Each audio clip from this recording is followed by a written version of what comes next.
So it's December 21st, and for the past month, my local radio stations, like they do every single year, have started playing non-stop Christmas music, like non-freaking stop. That's all they play, which really kind of gets under my skin because I don't want to start listening to Christmas music in November. However, during the week of Christmas, I actually don't mind it. It's festive, and the kids like it when we're driving around and we go to a store or a restaurant or whatever. Now, the reason why I listen to Christmas music over the radio is because I feel when I listen to it over the radio, other people are listening to the same song I am, making it more of a festive type of deal. Instead of me just putting on like a track from YouTube or Spotify or whatever, I just feel like we're listening to it as a community. However, the problem that I see every single year is that the music, the new Christmas music, is getting worse and worse and worse. Now, before I start ripping apart new Christmas music, let me give you an idea of what I think is really good Christmas music. I love Darlene Love. I think Brenda Lee, Rockin' Around the Christmas Tree, is fantastic. John Lennon's Mariah Carey song from the 90s still holds water. I was never a huge Mariah Carey fan, but the girl can sing.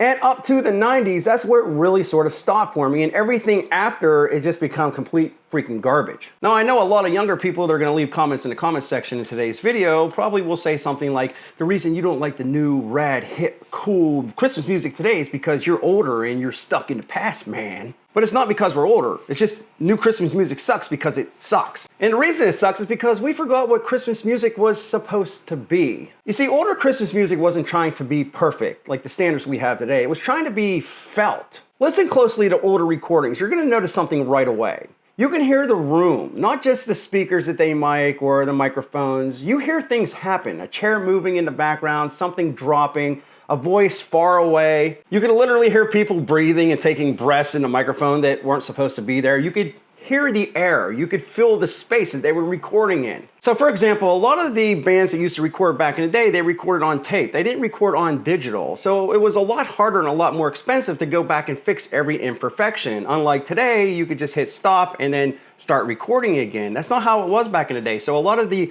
good takes that they used, they had stuff in the background that just didn't sound right or wasn't supposed to be there, but they left in. That made the music imperfection, but at the same time made it perfection. But Christmas music today, and pretty much all music today, they treat that as noise, unwanted stuff, imperfections that need to be polished out, taken out because the people don't want to hear it. It needs to sound perfect. Everything gets clean, tuned, tightened, and polished until there's no evidence that real people even worked on it. For example, if I'm talking to you through this mic right now and my voice starts to spike, well, that's not a good thing. So I re-record it and I go back and I fix it so it doesn't hurt your ears.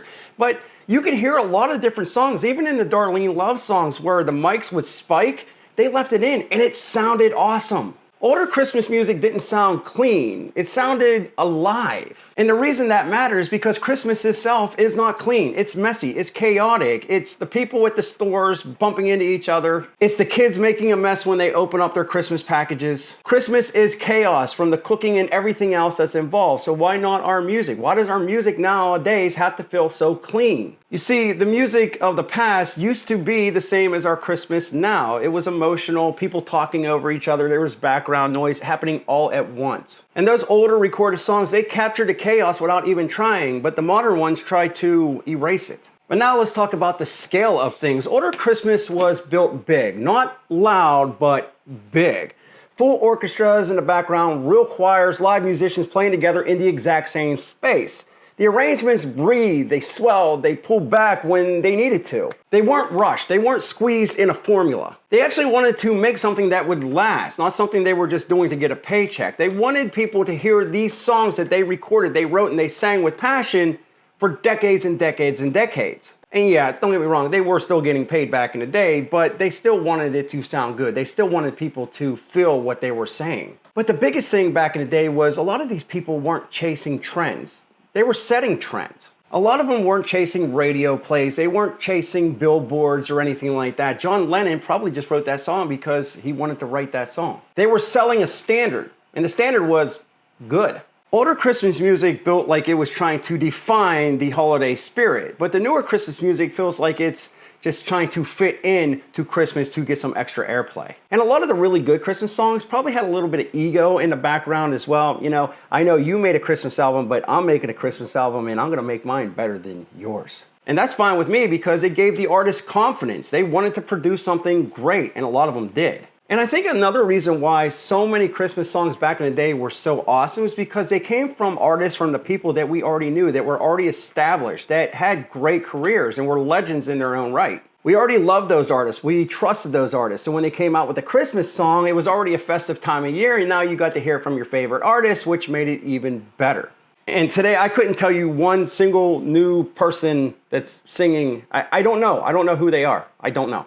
And the other thing is that these weren't new voices using Christmas as an introduction. They were familiar voices stepping into the season. So when they sang about home or winter or longing, it felt personal. Today, Christmas music is used as a strategy. See, a lot of these FM radio stations, they don't want to play the same songs over and over again, so they need new artists. Even though it's the exact same song, I mean, how many times can I listen to Jingle Bells from a different artist? I mean, it's one thing if they made it better, but they're not making it better. Sorry, Leanne Rimes, you ain't singing that song better than Brenda Lee. You just ain't. But that's what it seems like. Here's the new holiday single, the December rollout, the November rollout. Let's try to push it and maybe we can make some sales on it and get up on the charts. Now, these newer Christmas songs today, they don't feel special. They feel scheduled. And you can hear it in the performances. Older Christmas vocals, they weren't obsessed with perfection. They were obsessed with feeling.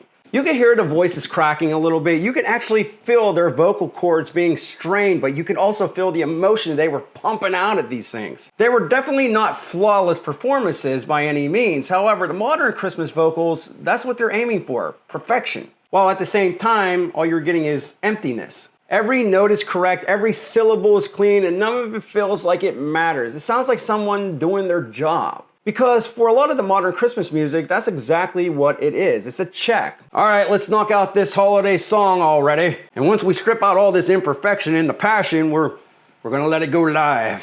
And really, as much as they try to make it perfect, after they're done with these debacles, all you're really left with is a bunch of noise. And not the good stuff.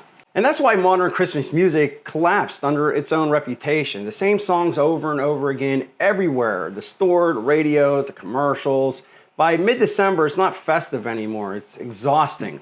Older Christmas music survives repetition because it has depth. And it seems like every time I listen to those older songs, I notice something different. Maybe the bend was a little too high on the guitar. Yeah, the voice in the mic spiked a little bit. There were things that I might have missed before, but I'm hearing for the first time again now. The imperfections, the not perfect, is what made these songs so great. But the modern songs, they don't have that. If you heard it twice, you've heard pretty much everything, and they become very boring very quickly. And that's why people keep going back to the old stuff. Not because it's old, not because it's nostalgia, but because it sounds like people in the room making something they believed in. You can hear the orchestra breathe. You can hear the choir swell. You can hear the room in the background. You can hear the imperfections left in because they felt right. We didn't lose the ability to make great Christmas music. We lost the patience that it took to let the music be perfect. We lost the confidence to let it be big, to let it breathe, to just let it be what it wanted to be. Older Christmas music wasn't trying to be relevant. It was trying to be timeless. And that's why decades later, it still is. It wasn't perfect, but it was big, beautiful, and emotional. And the garbage that we play today on the radio, it's just not. If you like this video, check this one out. Right here, back. More videos soon.